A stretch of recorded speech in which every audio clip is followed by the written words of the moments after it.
Hey, well, it's Coffee and Jesus time.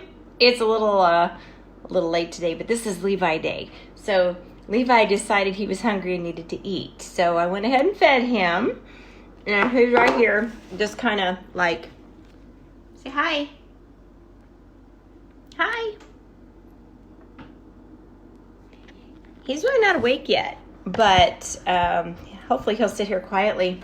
Today, we are in Matthew chapter 18, and I'm going to read verse 1 through 20. It's a little bit of a lengthy chapter. So, here we go.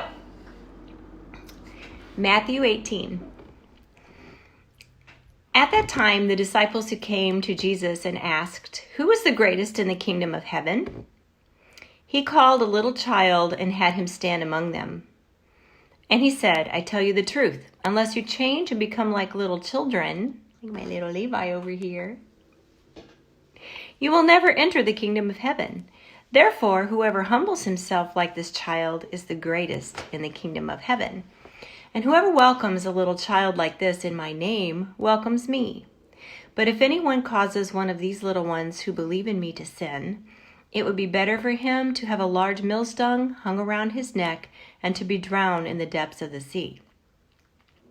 Woe to the world because of such things that cause people to sin.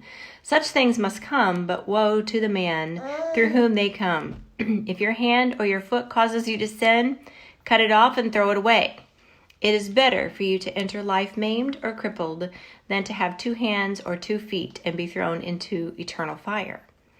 And if your eye causes you to sin, gouge it out and throw it away. It is better for you to enter life with 1 eye than 2 eyes and be thrown into the fire of hell.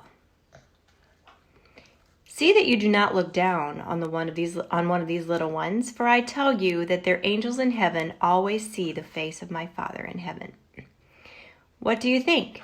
If a man owns 100 sheep and one of them wanders away, will he not leave the 99 on the hills and go off? And if he finds it, I tell you the truth, he is happier about that 1 sheep than about the 99 that did not wander off. In the same way, your Father in heaven is not willing that any of these little ones should be lost. If your brother sins against you, go and show him his fault just between the 2 of you. If he listens to you, you have won your brother over. But if he will not listen,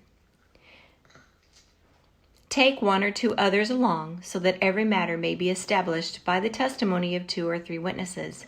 If he refuses to listen to them, tell it to the church. And if he refuses to listen even to the church, treat him as you would a pagan or a tax collector. I tell you the truth, whatever you bind on earth will be bound in heaven, and whatever you loose on earth will be loosed in heaven. Again, I tell you that if 2 of you on earth agree about anything you ask for, it will be done for you by my Father in heaven. For where 2 or 3 come together in my name, there I am with them. I love that. You know, he's speaking to us in a way to give us the magnitude of what sin can do. We're not really supposed to gouge our eye out or cut our hand off. And he's trying to bring about how very important it is that we listen to his words and that we follow them. And especially, I love the ones about the little ones. I've got this little one right here, and he's number 5 of 6 of my grandchildren. And this is Levi. Say hi, Levi. Hi. Hi. He's a good boy. Y'all have a wonderful day. Tomorrow we will continue with Matthew chapter 18.